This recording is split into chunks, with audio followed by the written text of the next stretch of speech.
प्रेम से बोलिए राम भक्त हनुमान की जय। संकट मोचन हनुमान की जय।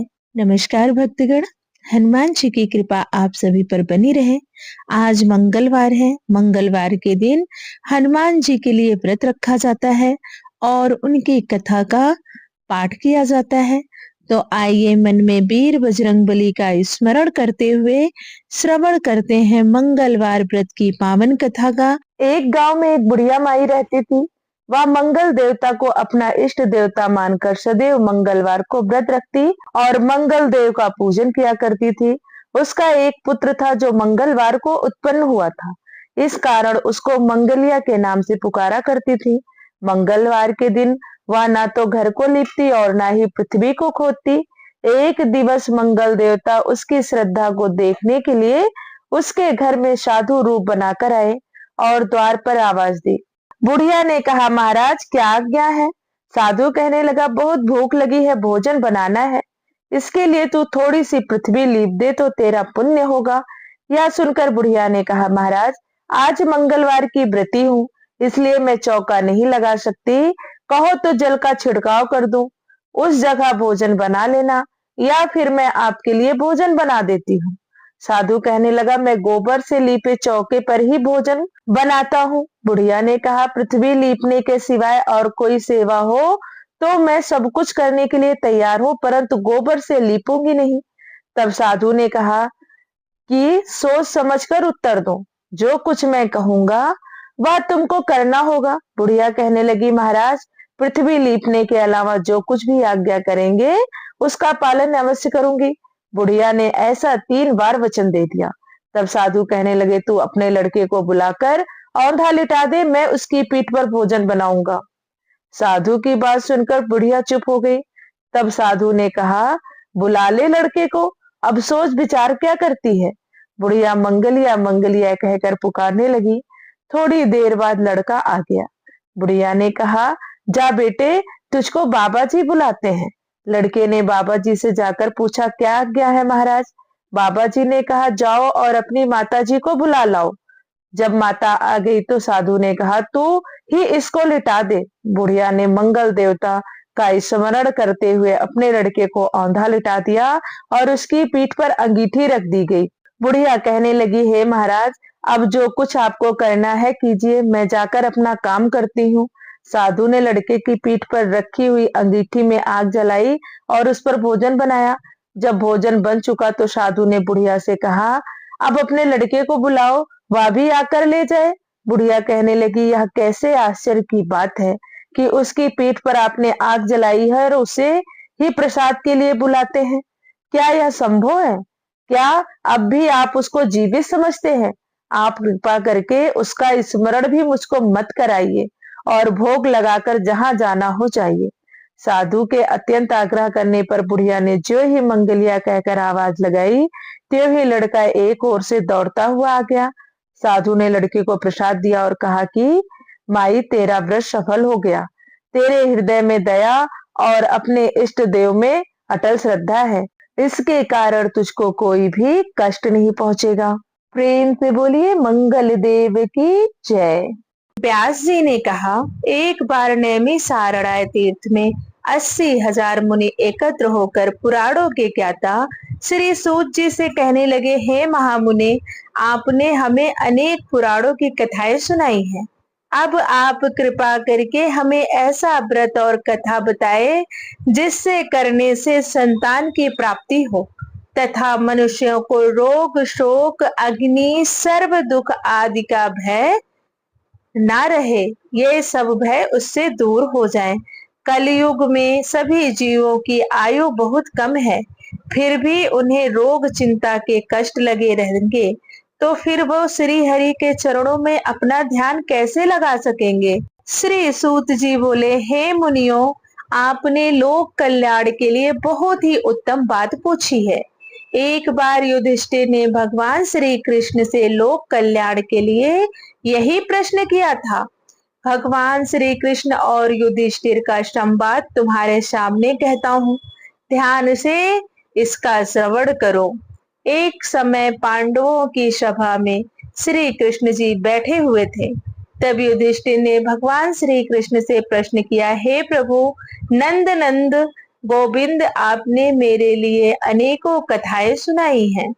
आज आप कृपा करके ऐसा व्रत या कथा सुनाएं जिसके करने से मनुष्य को रोग चिंता का भय समाप्त हो और उसको पुत्र की प्राप्ति हो।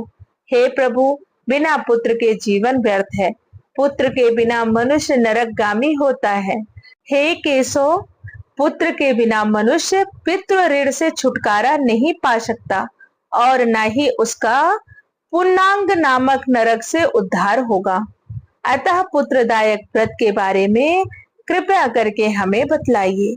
श्री कृष्ण भगवान बोले, हे राजन, मैं एक प्राचीन इतिहास सुनाता हूँ, आप उसे ध्यान पूर्वक सुनो।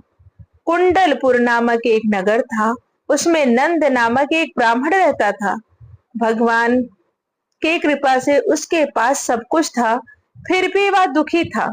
इसका कारण यह था कि ब्राह्मण की स्त्री सुनंदा को कोई संतान नहीं थी। सुनंदा पतिव्रता थी, भक्ति पूर्वक श्री हनुमान जी की आराधना करती थी। मंगलवार के दिन व्रत करके अंत में भोजन बना कर हनुमान जी का भोग लगाने के बाद स्वयं भोजन करती थी। एक बार मंगलवार के दिन ब्राह्मणी गृह कार्य की अधिकता के कारण हनुमान जी को भोग न लगा सकी, तो इस पर उसे बहुत दुख हुआ। उसने कुछ भी नहीं खाया और अपने मन में प्रण किया कि अब तो अगले मंगलवार को ही हनुमान जी का भोग लगाकर अन्न जल ग्रहण करूंगी। ब्राह्मणी सुनंदा प्रतिदिन भोजन बनाती, श्रद्धा पूर्वक पति को खिलाती, परंतु स्वयं भोजन नहीं करती और मन ही मन हनुमान जी की आराधना करती थी। इसी प्रकार 6 दिन गुजर गए और ब्राह्मणी सुनंदा अपने निश्चय के अनुसार भूखी प्यासी निराहार रही। अगले मंगलवार को ब्राह्मणी सुनंदा प्रातः काल ही बेहोश होकर गिर पड़ी। ब्राह्मणी सुनंदा की इस असीम भक्ति के प्रभाव से श्री हनुमान जी बहुत प्रसन्न हुए और प्रकट होकर बोले, सुनंदा, मैं तेरी भक्ति से बहुत प्रसन्न हूँ, तू उठ और वर मांग। सुनंदा अपने आराध्य देव श्री हनुमान जी को देखकर आनंद की अधिकता से विह्वल हो श्री हनुमान जी के चरणों में गिरकर बोली, हे प्रभु, मेरी कोई संतान नहीं है, कृपा करके मुझे संतान प्राप्ति का आशीर्वाद दें, आपकी यदि कृपा होगी। श्री महावीर जी बोले, तेरी इच्छा पूर्ण होगी, तेरे एक कन्या पैदा होगी, उसके अष्टांग प्रतिदिन सोना दिया करेंगे। इस प्रकार कहकर श्री महावीर जी अंतर ध्यान हो गए। ब्राह्मणी सुनंदा बहुत हर्षित हुई और सभी समाचार अपने पति से कहकर ब्राह्मण देव कन्या का वरदान सुनकर बहुत दुखी हुए, परंतु सोना मिलने की बात सुनी तो बहुत प्रसन्न हुए। विचार किया कि ऐसी कन्या के साथ मेरी निर्धनता भी समाप्त हो जाएगी। श्री हनुमान जी की कृपा से ब्राह्मणी गर्भवती हुई और 10वें महीने में उसे बहुत ही सुंदर पुत्री प्राप्त हुई। यह बच्ची अपने पिता के घर में ठीक उसी तरह से बढ़ने लगी जिस प्रकार शुक्ल पक्ष का चंद्रमा बढ़ता है। 10वें दिन ब्राह्मण ने उस बालिका का नामकरण संस्कार कराया।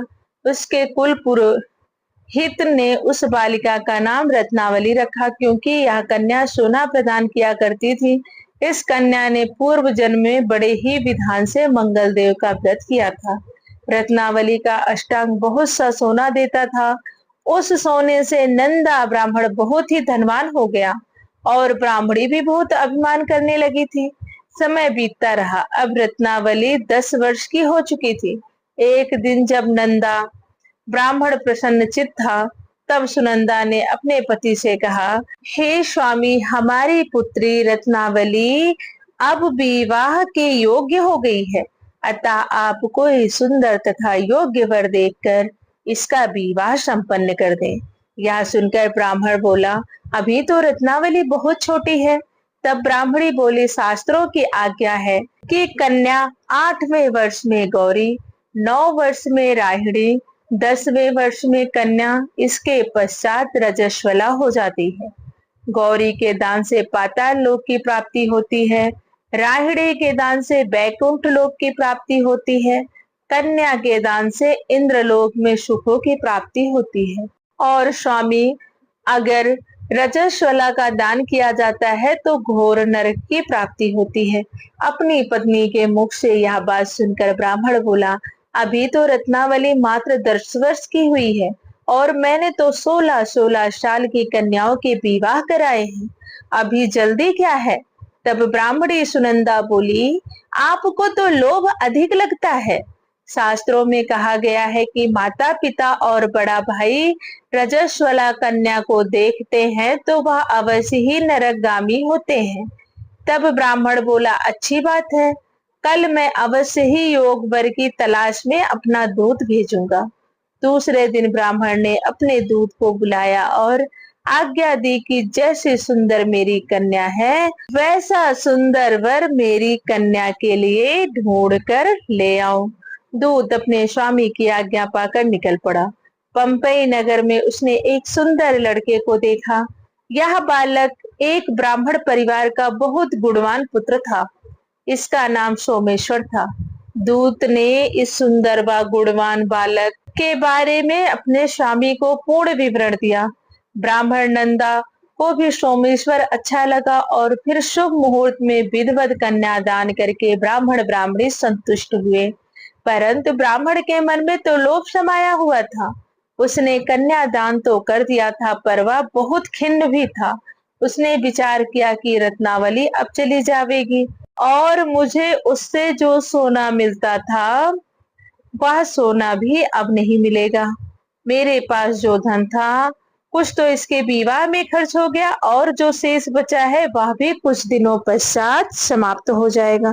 मैंने तो इसका विवाह करके बहुत बड़ी भूल कर दी। अब कोई ऐसा उपाय हो कि रत्नावली मेरे घर में ही बनी रहे, अपने ससुराल ना जावे। लोभ रूपी राक्षस ब्राह्मण के मस्तिष्क पर छाता जा रहा था। रात भर अपनी सैया पर बेचैनी से करवटें बदलते बदलते उसने एक बहुत ही क्रूर निर्णय किया। उसने विचार किया कि जब रत्नावली को लेकर उसका पति सोमेश्वर अपने घर के लिए जाएगा तो वह मार्ग में छिपकर सोमेश्वर का वध कर देगा और अपनी लड़की को अपने घर ले आवेगा, जिससे नियमित रूप से उसे सोना भी मिलता रहेगा और समाज का कोई भी मनुष्य उसे दोष भी नहीं दे सकेगा। प्रातः काल हुआ तो नंद और सुनंदा ने अपने जमाई तथा लड़की को बहुत सारा धन देकर विदा किया। सोमेश्वर अपनी पत्नी रत्नावली को लेकर ससुराल से अपने घर की तरफ चल दिया। ब्राह्मण नंद महालोभ के वशीभूत हो अपनी मति को खो चुका था। पाप पुण्य को उसे विचार न रहा। अपने भयानक व क्रूर निर्णय कार्य रूप देने के लिए उसने अपने दूत को मार्ग में अपने जमाई का वध करने के लिए भेज दिया था, ताकि रत्नावली से प्राप्त होने वाला सोना उसे हमेशा मिलता रहे और वह कभी निर्धन न हो। ब्राह्मण के दूत ने अपने स्वामी की आज्ञा का पालन करते हुए उसके जमाई सोमेश्वर का मार्ग में ही वध कर दिया। समाचार प्राप्त कर ब्राह्मण नंदा मार्ग में पहुंचा और रुदन करती हुई अपनी पुत्री रत्नावली से बोला, हे पुत्री, मार्ग में लुटेरों ने तेरे पति का वध कर दिया है।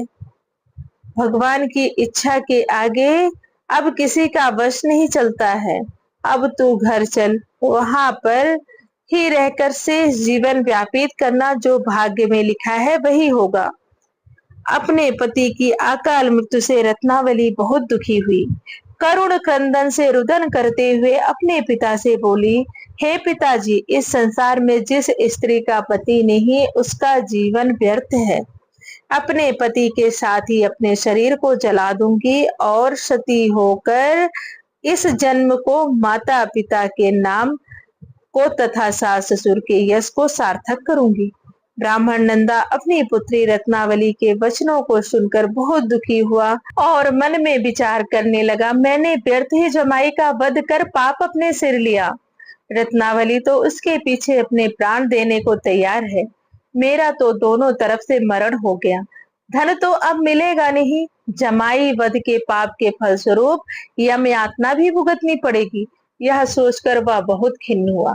सोमेश्वर की चिता बनाई गई। रत्नावली सती होने की इच्छा से अपने पति का सिर अपनी गोद में रखकर चिंता में बैठ गई। जैसे ही सोमेश्वर की चिता को अग्नि लगाई गई, वैसे ही प्रसन्न हो मंगल देव वहां प्रकट हुए और बोले, हे रत्नावली, मैं तेरी भक्ति भाव से बहुत प्रसन्न हूँ, तो वर मांग। मंगल देव बोले, रत्नावली, तेरा पति अजर अमर है, यह महाविद्वान भी होगा, और इसके अतिरिक्त तेरी जो इच्छा हो वह वर मांगो। तब रत्नावली बोली, हे ग्रहों के स्वामी, यदि आप मुझ पर प्रसन्न हैं तो मुझे यह वरदान दीजिए कि जो भी मनुष्य मंगलवार के दिन प्रातः काल लाल पुष्प लाल चंदन से पूजा करके आपका स्मरण करे, उसको रोग व्याधि न हो, स्वजनों का कभी वियोग न हो, सर्प अग्नि तथा शत्रुओं का भय न रहे। जो स्त्री मंगलवार का व्रत करे वह कभी विधवा न हो। मंगल देव तथास्तु कहकर अंतर ध्यान हो गए। सोमेश्वर मंगल देव की कृपा से जीवित हो उठा। रत्नावली अपने पति को पुनः प्राप्त कर बहुत प्रसन्न हुई और मंगल देव का व्रत प्रत्येक मंगलवार को करके व्रत राज और मंगल देव की कृपा से इस लोक में सुख ऐश्वर्य को भोगते हुए अंत में अपने पति के साथ स्वर्गलोक को गई। प्रेम से बोलिए वीर बजरंगबली हनुमान की जय, मंगल देवता की जय।